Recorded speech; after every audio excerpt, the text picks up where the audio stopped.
Well, welcome. It's a great day in Indian River County. It's always fantastic to know that we work with a group of courageous and brave young men and women in Indian River County.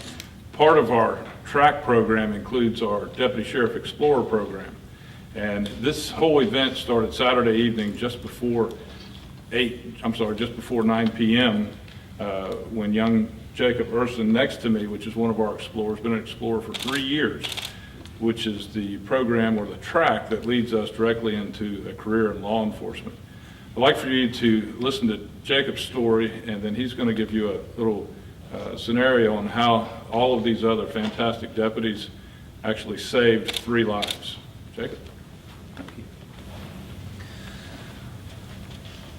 I had a report come in from my grandmother that a car had crashed inside of the retention pond out front of my house, and to call 911.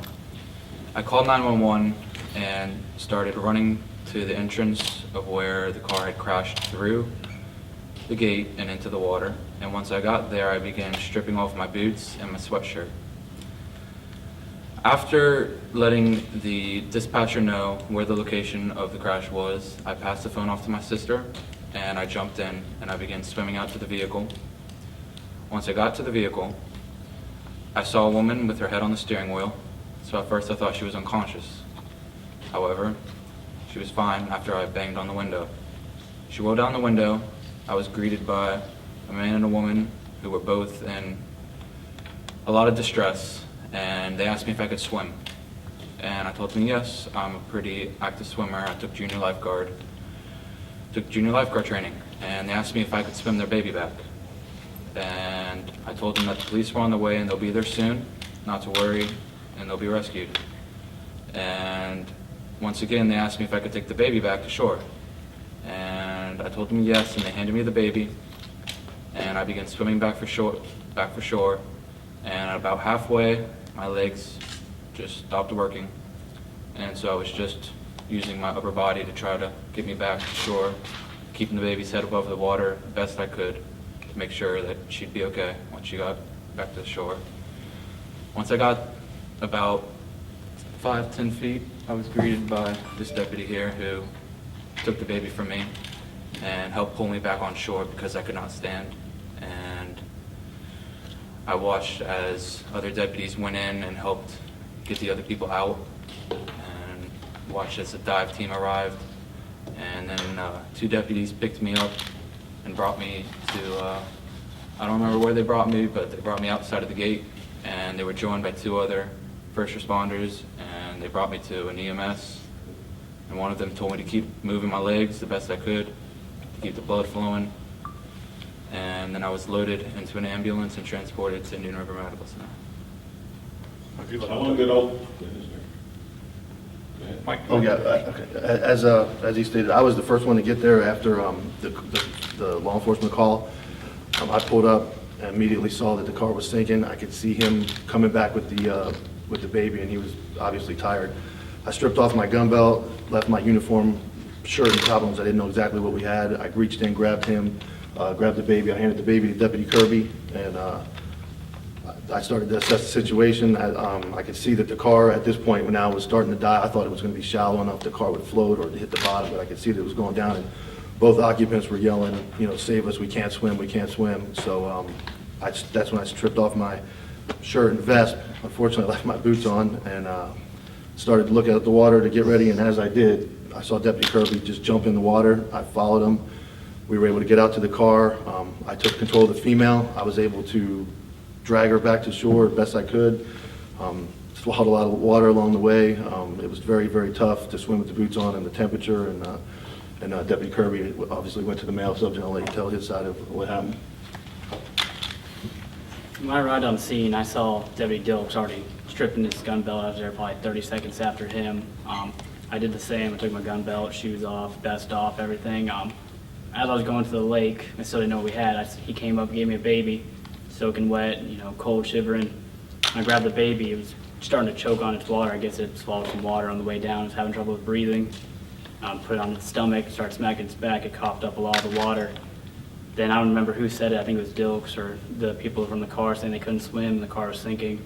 I handed the baby off to the closest deputy that was Jones, who was on scene after me, jumped the fence, jumped in, started swimming out to the car. From there, swam out to the male, who was furthest out by about maybe 10 feet. As soon as we got out to the car, it completely submerged, and he went into full panic mode. He wasn't able to swim. Tried to keep him afloat, throw an arm over him, swim him back, but he was just pure panic. He was, fighting, throwing me under the water. It was a struggle to keep him above the water. Tried to swim down and pick his legs up and hold him above the water, but I was at his feet trying to hold him up, and I still wasn't even touching the bottom. Gave him some distance, then he sunk under the water, grabbed his shirt, tried to hold him up, and it just wasn't holding him up. Didn't have anything left in the tank. Was trying to mark the spot where he was, and had to go back to shore. And that's when Deputy Jones swam out, and I got halfway to shore and got pulled in by Deputy Henson here, and pulled onto the shore. And then Jones went out to the last part where he had seen the male go down and stayed in the water for a good 5-10 minutes in the same spot swimming until the dive team could show up and get in the water to mark the location where he was last seen. And then that's pretty much Jones from there. Roger, you want to add anything? That's, he added what I would have said, so. So what you see here is another act of courageous actions by our law enforcement officers in Indian River County, in the state of Florida, and the United States. Oftentimes we need to set the reset button and look at these heroes that are courageous, not only in Indian River County, but throughout our wonderful state. Any questions?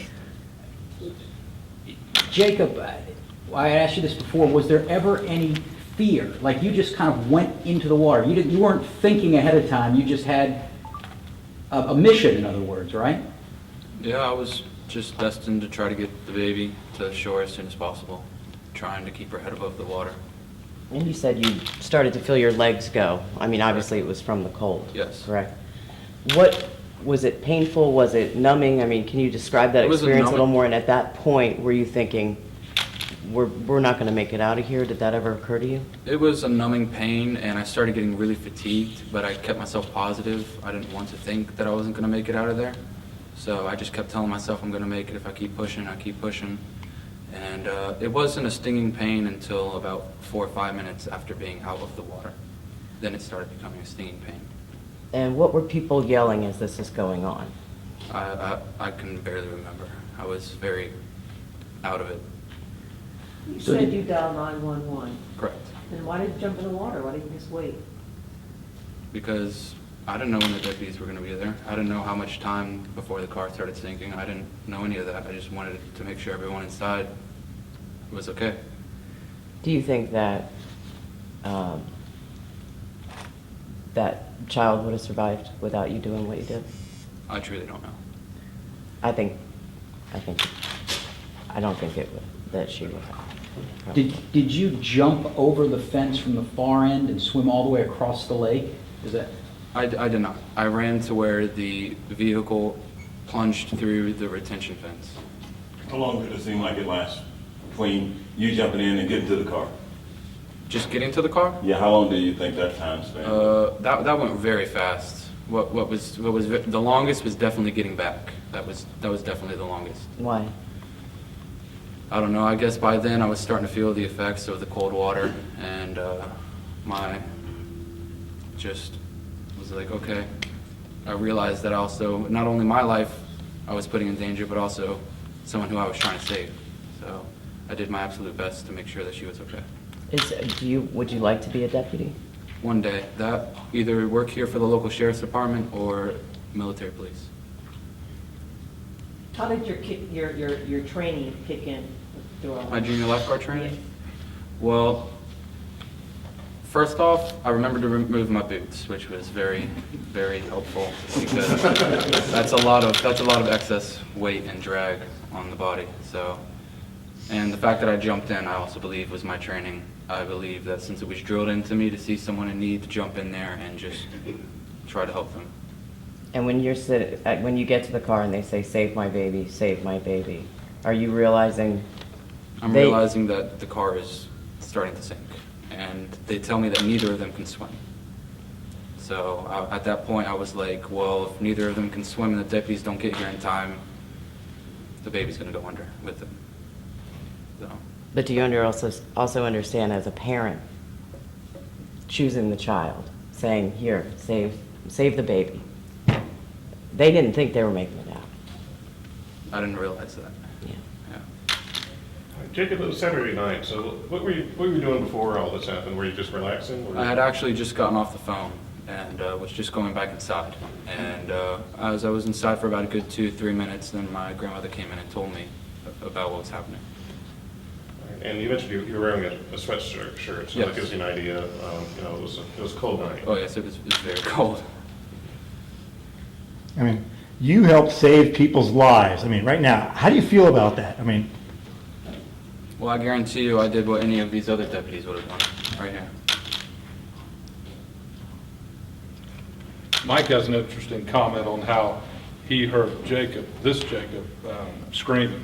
Go ahead. Well, I mean, yeah, at the point where I got to the shore, I was done. I was absolutely, I mean, when I say tired, I've done a lot of things. I was in the military, and I had never been that tired. And I could hear him struggling with the guy, but I mean, I was to the point of exhaustion with the temperature and the weight of the boots and the weight of the female that I couldn't stop. In my mind, I thought if I stop, I'm not going to make it. And that actually crossed my mind at one point as I got closer, because the water was way deeper than I had anticipated, and I could hear him struggling with the male, and I wanted to go back. I wanted to turn around and try to help him, but I mean, by the time I got to the shore, that was it. I mean, I was done, and I can only imagine what he was going through, because the girl I had was at least somewhat cooperative. She was fighting me a little bit, trying to turn around and see what was going on with him, and she couldn't swim, but he had, I mean, the guy was really, really out of control, so it was like he did everything. I mean, he did a lot, and hearing his voice behind me was,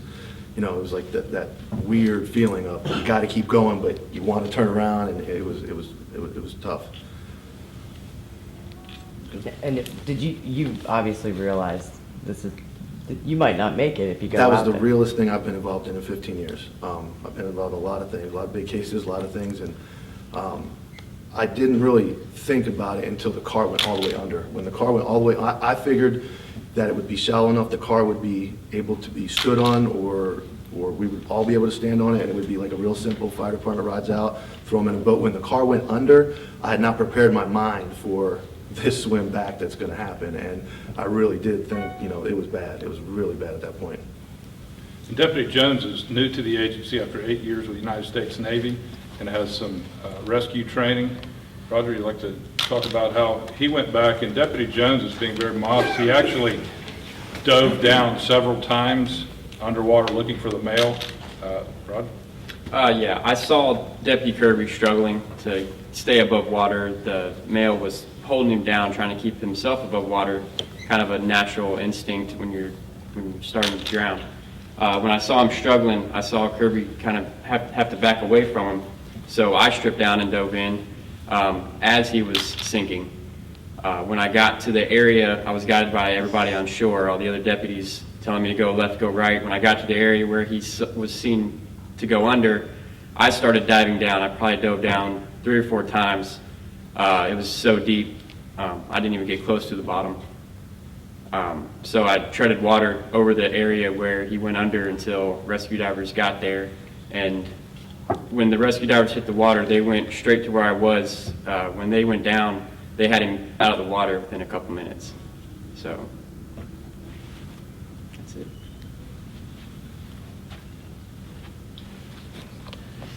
You've obviously been trained in this. How quickly does it become a danger zone when we're talking those temperatures? Well, hypothermia, it sneaks up on you. You don't really feel it coming until you're already in it.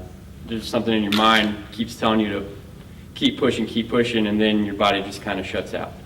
But I could feel, I was probably, the entire time I was in the water was probably 10 to 15 minutes, and I could feel the effects of hypothermia kicking in. By the time I got back to shore, it was difficult just to stand up. I didn't realize it when I was floating in the water, but once I got back, and just to stand up was hard. So